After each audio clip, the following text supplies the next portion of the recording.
Assalamualaikum warahmatullahi wabarakatuh. Berjumpa lagi dengan Jadi HMC ya, channel yang mengedukasi dan menghibur. Teman-teman Kristen kita sekarang sedang ngamuk besar-besaran, teman-teman. Seluruh orang Kristen di dunia marah besar kepada penyelenggara Olimpiade Perancis 2024, teman-teman. Mereka marah besar lantaran di saat pembukaan Olimpiade ada parade dari para LGBT yang memparodikan, yang membuat lawakan terhadap agama Kristen, teman-teman. Jadi ada parodi yang dianggap menghina Yesus di pembukaan Olimpiade Paris 2024. Dan banyak sekali teman-teman Kristen kita yang marah, yang ngamuk, yang kejang-kejang, yang membuat konten mengutuk penyelenggara Olimpiade Paris 2024. Dan ini cukup mengejutkan, teman-teman ya. Cukup mengejutkan lantaran apa, teman-teman? Lantaran selama ini kan kita melihat bahwa teman-teman kita di sebelah itu selalu membangga-banggakan, selalu mengatakan bahwa lihat itu, negara Eropa, negara Amerika, negara mayoritas Kristen, hebat, sukses, kaya raya, dan sebagainya. Mereka selalu membanggakan Eropa, dan dalam hal ini termasuk Prancis tentunya, teman-teman ya, termasuk Prancis. Tetapi mereka hari ini malah mengecam, mereka malah ngamuk terhadap Prancis, terhadap kota Paris. Apa yang terjadi? Kenapa rasa bangga kalian berubah menjadi rasa kebencian? Ini mengejutkan, teman-teman. Mengejutkan ya. Dan saya sendiri secara pribadi mengatakan bahwa ini adalah tindakan yang tidak benar, tindakan yang keliru, teman-teman. Dan kita bisa lihat beritanya. Bagi teman-teman yang belum tahu, silakan kalian search, dan beritanya sudah sangat banyak ya. Pembukaan Olimpiade Paris 2024 dikritik, hina umat Kristen. Tarian waria picu kontroversi global. Ya, jadi bukan masalah warianya nari-nari saja, teman-teman. Tapi warianya memperagakan kekristenan. Memperagakan kekristenan. Ini yang membuat teman-teman kita di sebelah ngamuk, teman-teman. Ya. Bahkan mereka meniru The Last Supper, memparodikan perjamuan terakhir Yesus Kristus. Para waria berpose di meja panjang dengan latar menara Eiffel dan sungai Sene. Di tengah meja itu terlihat seorang wanita dengan hiasan kepala perak besar menyerupai lingkaran cahaya. Ya, jadi ini parodi yang benar-benar menggelikan, benar-benar menghina kekristenan, teman-teman ya.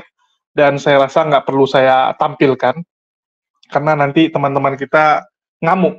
Teman-teman kita nanti bilang, wah kamu menghina dan sebagainya ya.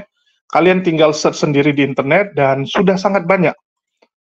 Kalian tinggal search saja sudah keluar, teman-teman. Jadi nggak perlu saya yang tampilkan, daripada nanti mereka kejangnya kepada saya. Jadi kalian tinggal search Olimpiade 2024. Kalian akan lihat, ya, contohnya seperti ini, teman-teman. Ya, ini The Last Supper. Kalangan Kristen kecam seremoni pembukaan Olimpiade Paris. Jadi mereka menirukan. Kalian bisa lihat ya, ini diperagakan The Last Supper-nya. Dan pembukaannya diisi oleh LGBT. Ini mengejutkan, teman-teman ya. Walaupun kita tahu memang ya di sebelah, mohon maaf ya saya katakan, di sebelah agamanya ini memang sudah memperbolehkan pernikahan LGBT di gereja. Ada pemberkatan nikah di gereja untuk kalangan LGBT, bahkan sudah ada juga pendeta LGBT. Ya, sudah ada pendeta LGBT yang menikah. Yang lesbian kemarin pertama sekali menikah di Prancis juga, di kota Paris. Kalau tidak salah ya, di Prancis. Dan ini mengejutkan kita semua, teman-teman. Sangat mengejutkan. Dan teman-teman kita di sebelah ngamuk.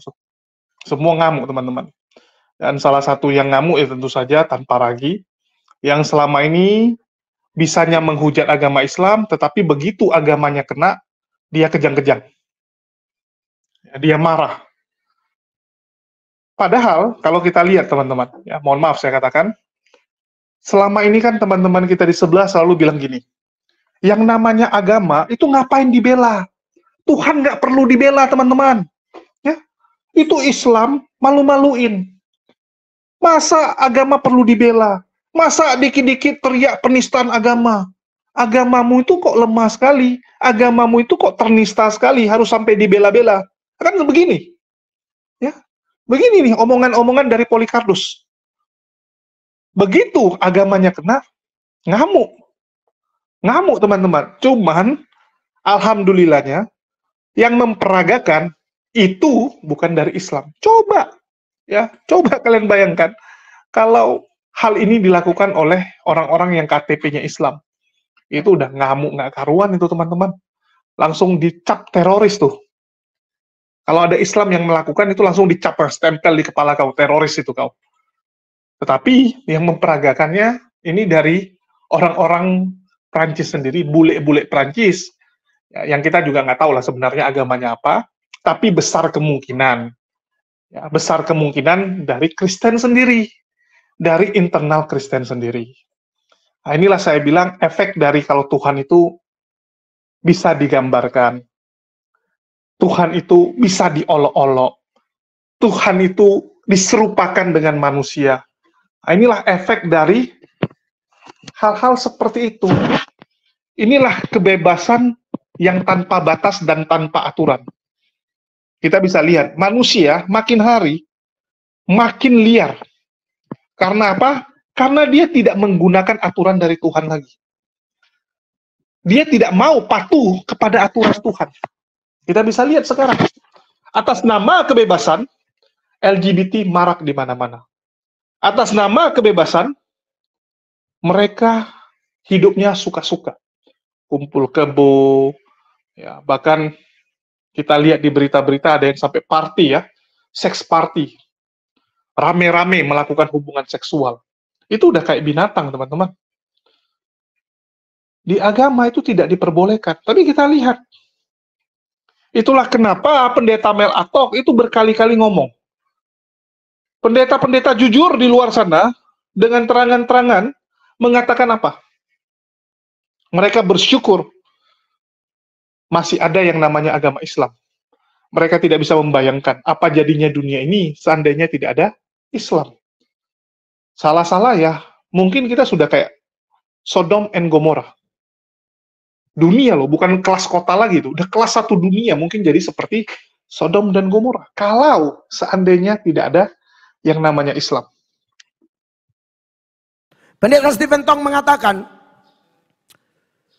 di mana ada kantong Kristen, di sana pun kebejatan moral gila-gilaan. Itu memang surveinya begitu. Lihat aja gereja-gereja di Eropa, Amerika, Australia. Banyak yang sudah beralih fungsi. Beralih fungsi jadi pasar, jadi mall, bahkan ada jadi masjid. Saya bersyukur loh Indonesia mayoritas Islam.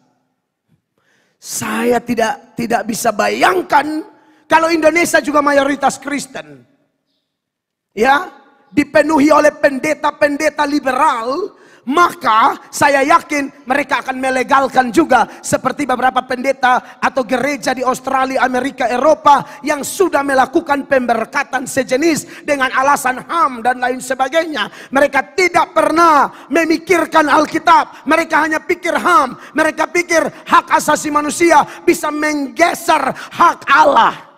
Kalau kau lakukan pemberkatan laki-laki dan perempuan begini kan sukacita. Saya tidak tahu, zaman ini kan tambah jahat. Amerika, Eropa, Australia, semua di muka gereja itu bendera LGBT.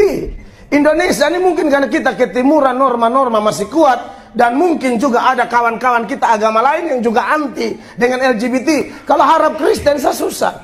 Kristen ini paling gampang kompromi. Kalau harap Kristen saya susah. Kristen ini paling gampang kompromi. Ketemu orang Kristen, lihat aja gereja-gereja. Sorry ya, beta sana puji orang Islam gimana-gimana, tapi orang Islam tuh sulit loh terima LGBT. Putra dan Roh Kudus di dalam nama Yesus. Keluar, masuk semua, masuk semua, keluar semua. Ya, ya, terus, iya. Oke, terus sampai ke bawah. Dalam nama Yesus, dalam nama Yesus, dalam nama Yesus, angkat tanganmu. Yesus hari ini akan bebaskan engkau.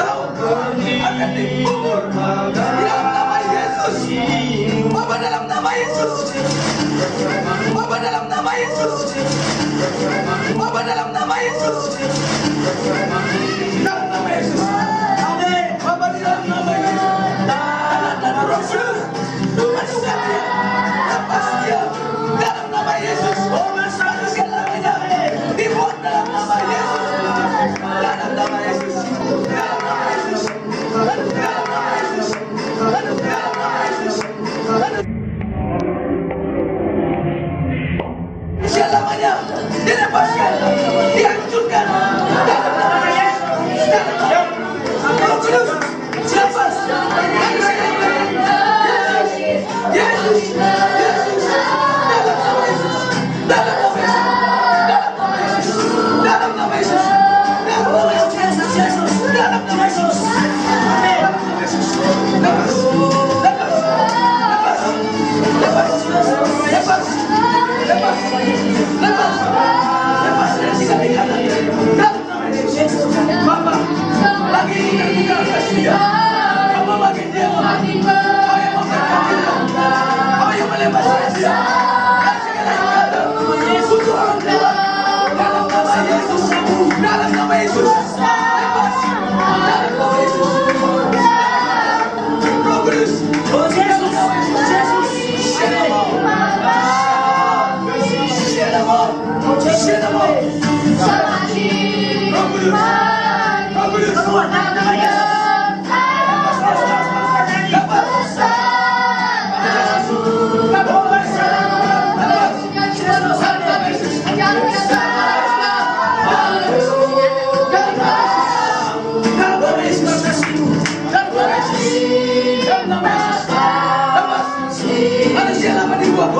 Dikubur hari ini, sore hari ini, dari kuburan yang baru sudah datang dalam nama Yesus.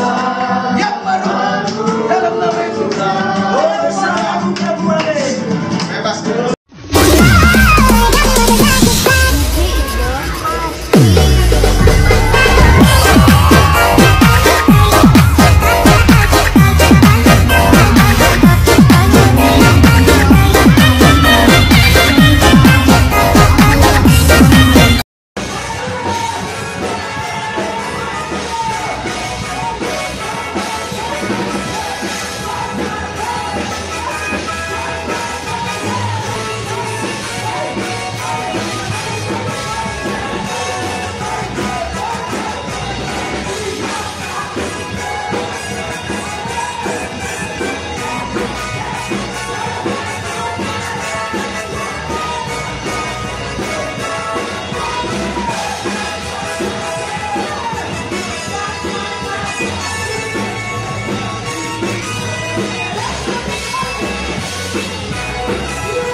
Kalian bisa lihat ya, bahwa teman-teman kita di sebelah ini lucu.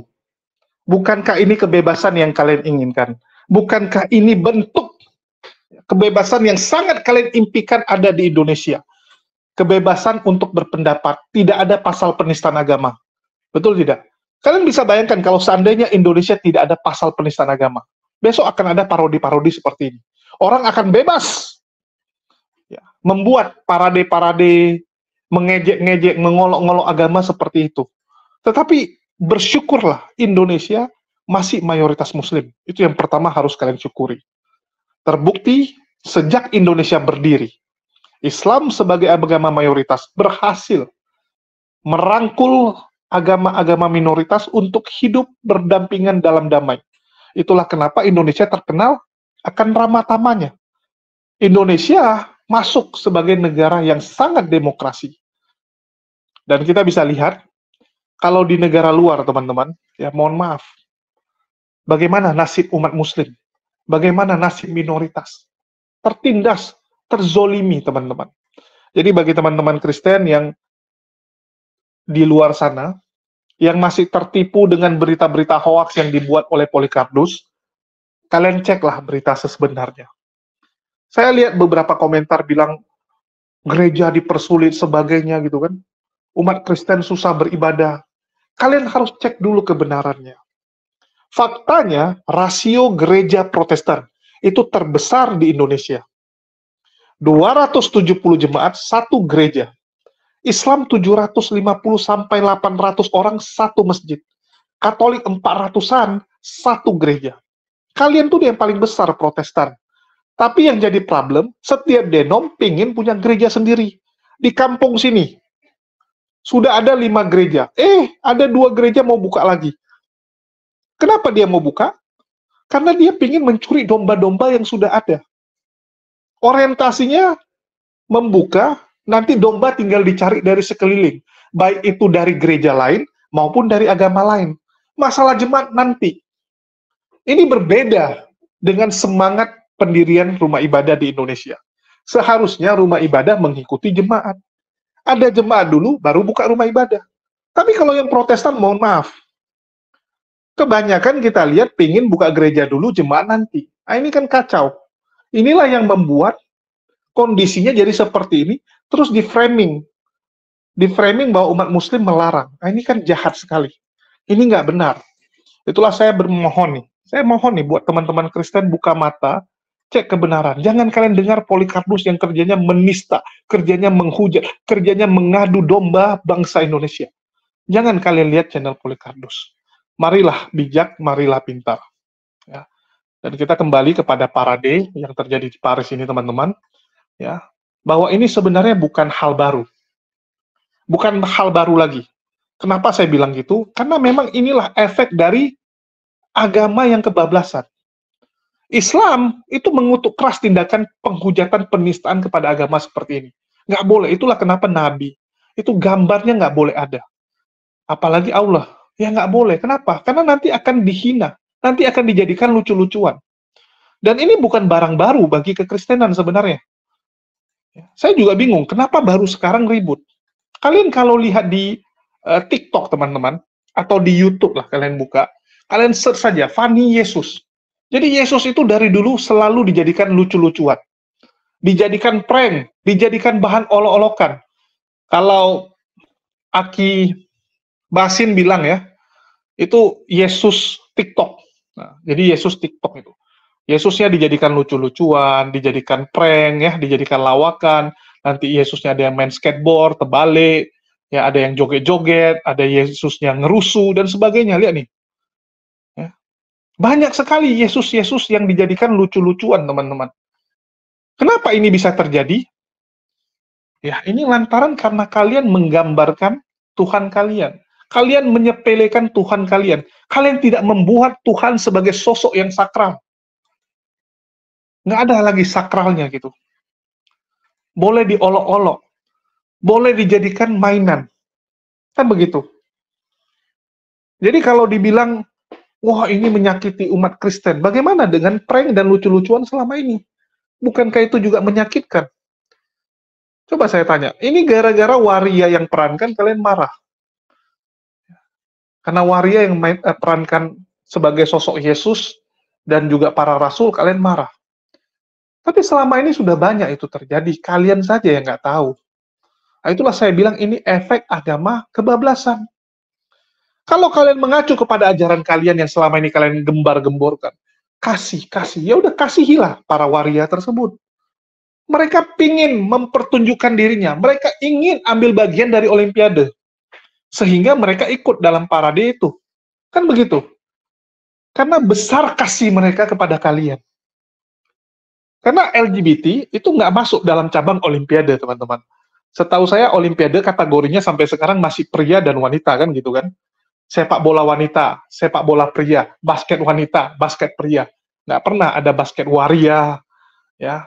Nanti basket tomboy, belum ada. Jadi mungkin mereka ingin menyuarakan supaya besok-besok Olimpiade ada tuh kategori-kategori baru. Ya, bukan renang wanita aja. Bukan renang pria aja, nanti ada renang waria. Nah, ini kan gawat, teman-teman. Kita bisa lihat makin ke sini, orang-orang ini makin mendapatkan ruang. Bahkan sudah ada beberapa pemerintah-pemerintah yang diisi oleh orang-orang LGBT. Ya, ada beberapa negara yang sudah mulai, menteri-menteri, pejabat-pejabat negaranya itu LGBT, teman-teman. Ini mengerikan. Itulah kita butuh agama yang tegas, agama yang bisa membantu manusia agar jangan sampai kita kena laknat. Jangan sampai, teman-teman. Jadi kalau teman-teman kita sebelah bilang, wah ini bentar lagi mereka kena azab. Dari mana kena azabnya? Coba saya tanya. Kalau kalian berharap Tuhan perjanjian lama mengazab mereka, mungkin. Tapi kalau Tuhan perjanjian baru kalian, atau Yesus, itu nggak mungkin mengazab mereka. Kan Yesus bilang, kasihi. Kan begitu. Orang melakukan perzinahan saja, wanita yang berzina, itu kalian bilang diampuni. Apalagi yang lagi bete, ya diampuni juga mungkin. Ya, mungkin gitu kan. Karena saya lihat teman-teman Kristen yang komentar-komentar ini standarnya juga standar nggak jelas. Ya mohon maaf saya katakan. Contoh kemarin saya menanyakan pendapat kalian, masalah Elia Miron atau Erastus yang kalian ikuti. Banyak itu di kolom komentar mendukung Elia Miron. Dia bilang, kamu gagal mengerti Kristen. Yesus bisa menggunakan siapa saja, termasuk Elia, walaupun dia lagi bete. Bayangkan teman-teman, udah nggak ada lagi orang lebih bagus apa gitu. Sampai harus orang LGBT yang menyuarakan suara Tuhan, menyampaikan firman Tuhan. Udah nggak ada lagi yang lain memang ya. Ini yang saya bingung gitu. Teman-teman di kolom komentar membela Elia, ya membela Elia Miron sampai sebegitunya dengan mengatakan walaupun dia berzina, walaupun dia nggak benar, yang penting yang dia suarakan, yang dia sampaikan sesuai dengan ajaran Kristen. Loh, memangnya Erastus nggak sesuai ajaran Kristen? Dari mana kamu tahu? Standar mana kamu pakai? Kalian selalu menafsirkan seenak jidat kalian, pokoknya sesuai dengan pendeta kalian ngomong, sesuai dengan yang kalian imani, ya itulah dia. Itu nggak benar gitu. Janganlah egois. Belajarlah benar-benar. Mengertilah ajaran sesungguhnya, teman-teman. Jadi, saya terkejut ya, melihat orang-orang ya Kristen di Indonesia, yang saya lihat sudah mulai mendukung yang beginian. Jadi apa yang disampaikan oleh Mel Atok itu benar adanya, dan ya kita harus berterima kasih sama umat Muslim di Indonesia nih, dan kita harus berharap umat Muslim yang melawan si lagi BT ini gitu.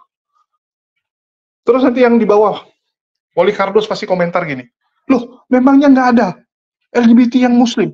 Ya ada yang KTP-nya Muslim, KTP-nya doang, hanya karena dia terlahir dari keluarga Islam, tapi dia tidak Islam. Nggak ada orang Islam boleh LGBT, teman-teman, nggak diakui, nggak bisa. Kalau di kalian, ya, itu urusan kalian lah. Kalian mau akui, kalian mau rangkul ya, supaya jemaat nggak berkurang, kalian rangkul, kalian tetap berikan mereka ruang, kalian berikan panggung mereka untuk khotbah, ya itu silakan, itu urusan kalian. Karena saya terkejut gitu. Seorang Elia Miron itu bisa membuat perubahan yang begitu besar terhadap teman-teman Kristen dalam memandang LGBT. Saya nggak bisa bayangkan kalau seandainya Elia Miron lebih diagungkan lagi, lebih tinggi lagi nantinya, dan muncul yang lain, ya, muncul Elia Miron yang berikutnya. Salah-salah pandangan teman-teman Kristen kita itu benar-benar akan mensahkan, akan mendukung LGBT sebagai pemuka agama. Ini bahaya. Ini sangat bahaya, dan saya berharap teman-teman Kristen cobalah review ulang, teman-teman. Apa kalian mau agama kalian seperti ini terus?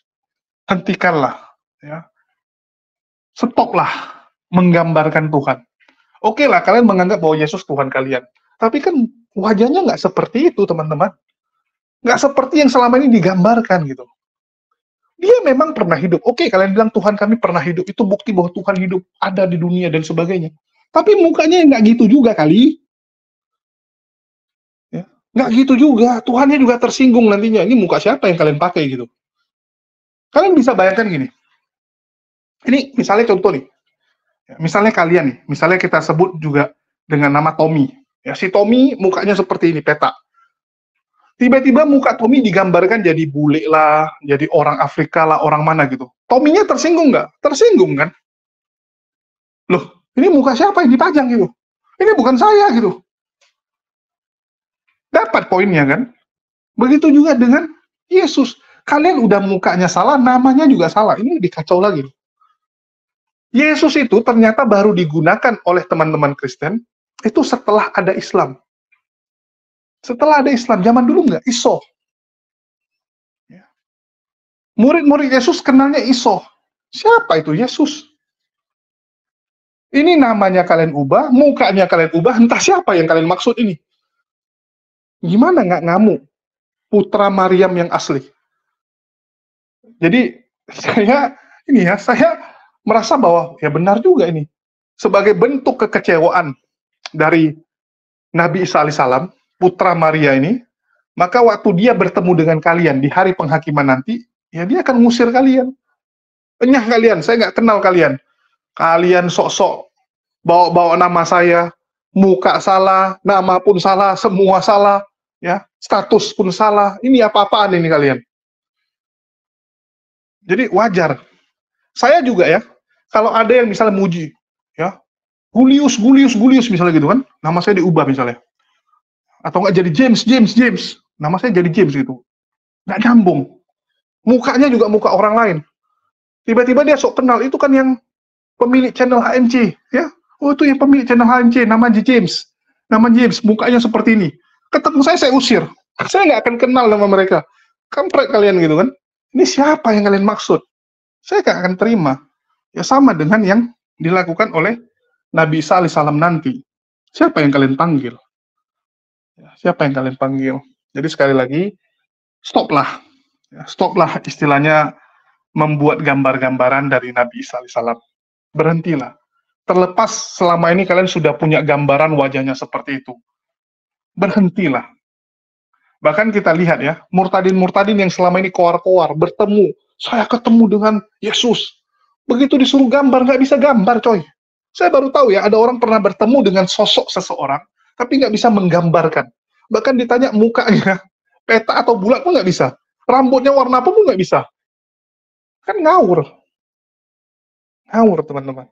Udah berhenti menggambarkan sosok Yesus, ya, berhenti menjadikan ini parade, hentikan ini semua, maka saya yakin, nggak akan lagi ada yang seperti itu, penghinaan-penghinaan seperti itu, akan berhenti semua.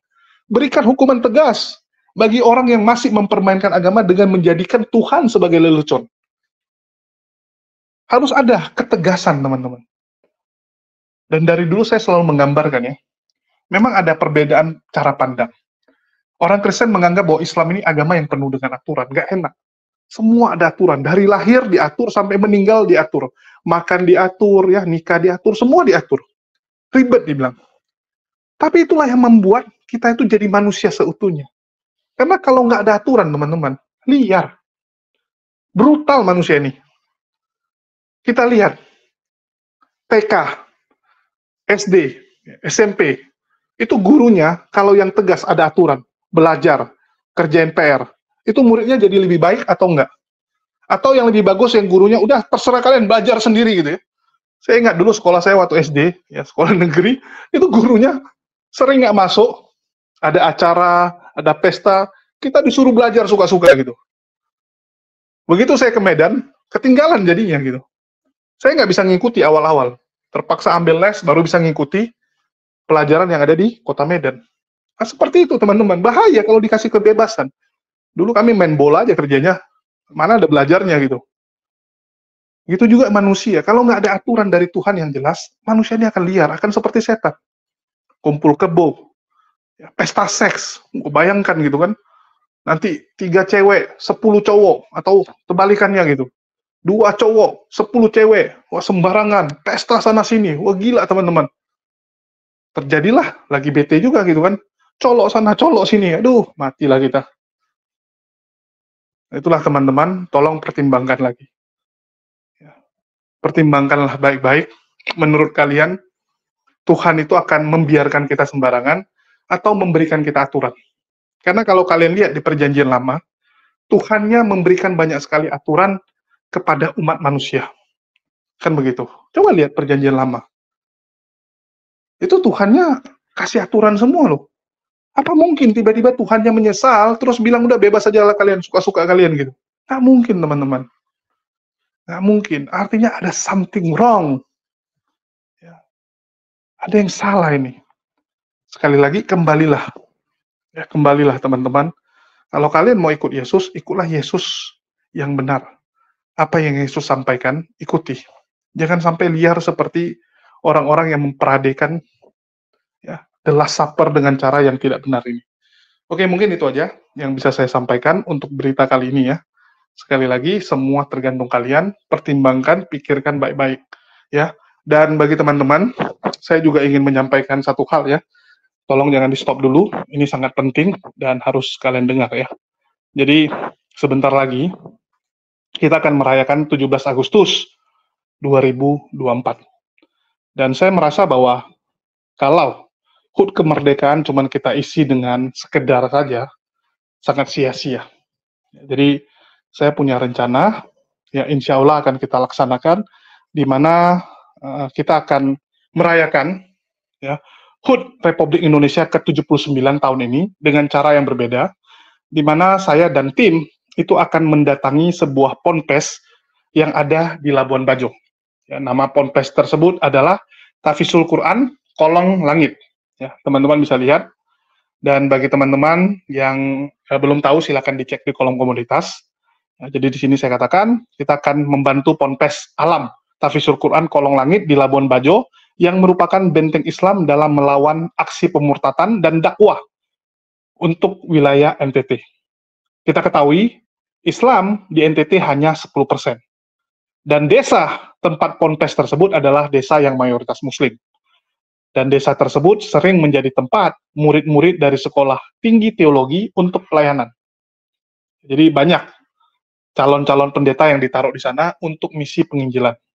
Untuk itu kita butuh santri-santri, ustadz-ustadz untuk membentengi saudara-saudara kita di sana. Untuk itu kita perlu mendukung ponpes ini. Kenapa kita dukung ponpes ini? Ya kalian bisa lihat sendiri keadaannya teman-teman ya. Kalian bisa lihat sendiri keadaannya. Saya tunjukkan fotonya. Ini kondisinya teman-teman. Ya, ini tempat belajar dan juga sekaligus tempat tinggal. Jadi murid-murid ini banyakkan adalah anak yatim maupun anak yang istilahnya sudah dititipkan sama orang tuanya dari kecil dan orang tuanya juga menitipkan karena tidak sanggup membiayai dan membesarkan anaknya. Jadi ponpes ini rangkap sekaligus jadi panti asuhan. Kalian bisa lihat ini murid-muridnya. Dan di sini belum ada listrik sehingga kemarin dibangun solar panel. Ya, dibangun solar panel supaya ada listrik, supaya pompanya bisa hidup. Kalau nggak ada pompa nanti mereka nggak bisa mandi, kan begitu, nggak ada air. Ya, kondisi alamnya seperti ini. Ya, jadi kalian bisa lihat. Dan bangunannya yang permanen itu hanya masjid. Ya, hanya masjid, sisanya bangunan semi permanen. Ya, kalian bisa lihat ini didorong pun udah roboh. Ya, ini tempat tinggal mereka. Yang satu ini WC-nya. Dan di sini kalau didorong ini roboh teman-teman, kasihan. Ya. Dan banyak kondisinya yang sudah mulai takut untuk dipakai. Ada beberapa bangunan yang sudah mereng, jadi nggak dipakai lagi, hanya dipakai sebagai gudang. Dan kita berniat melakukan perubahan di sana. Untuk itu saya mohon dukungannya teman-teman ya. Kita akan kibarkan bendera merah putih di sana. Dan untuk menuju tempat ponpes tersebut, kalian bisa lihat ya. Jadi nggak ada jalan. Dan untuk ke sana itu harus lewati sungai seperti ini. Dan biasanya mereka melewati sungai ini sambil membawa barang. Jadi mereka ke desa terdekat, ya, ke pemukiman, belanja-belanja beras, belanja kebutuhan, terus mereka bawa dengan cara mengangkatnya melewati sungai ini. Ya, jadi habis lewat sungai ini, barulah ponpes mereka. Seperti itu kondisinya teman-teman. Dan saya akan langsung ke TKP, insya Allah di tanggal 16 Agustus saya sudah ada di sana, supaya 17 bisa kibarkan bendera merah putih di sana. Jadi bagi teman-teman yang ingin mendukung, dapat disalurkan melalui nomor rekening yang sudah tertera, dan bagi teman-teman yang ingin berbagi sesuatu atau ingin ya ikut ke sana, tapi biaya sendiri kalau kalian mau ikut gitu ya, itu bisa menghubungi nomor WA saya juga, nanti kita bisa bareng-bareng ke sana, ya, bagi yang tergerak untuk ikut.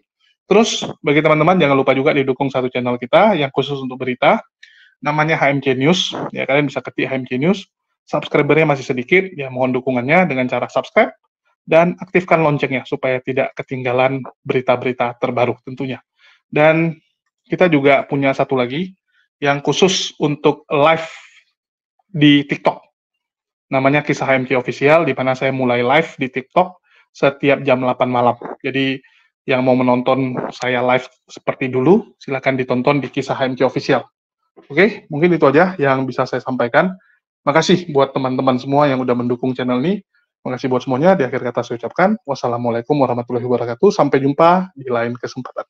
Saya ini peduli, saya bukan menghina, nggak ada maksud dan tujuan saya untuk menjatuhkan Islam supaya masuk Kristen, nggak usah, saudara-saudara nggak usah masuk Kristen.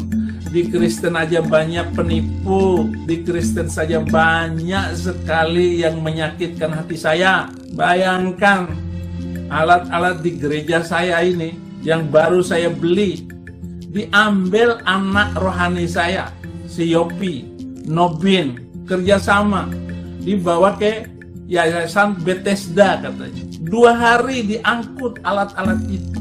Di Kristen sudah banyak jahat, nggak usah masuk Kristen, karena orang-orang di Kristenannya banyak yang jahat. Mau jadi pelayan Tuhan dengan menipu gurunya ditipu. Itu di Kristen. Coba diperbaiki di Yayasan Bethesda itu. Bu Desra, kamu sebagai ketua umumnya yayasan itu, kalau nggak bisa perbaiki, nggak usah melayani, nggak usah sombong, nggak usah bawa-bawa nama Saifuddin Ibrahim, biar tahu semuanya. Saya nggak suka pelayan busuk di dalam gereja. Ingat baik-baik ya Yopi ya, kamu nggak ada bertanggung jawabnya. Dasar otak narkoba. Dasar otak narkoba.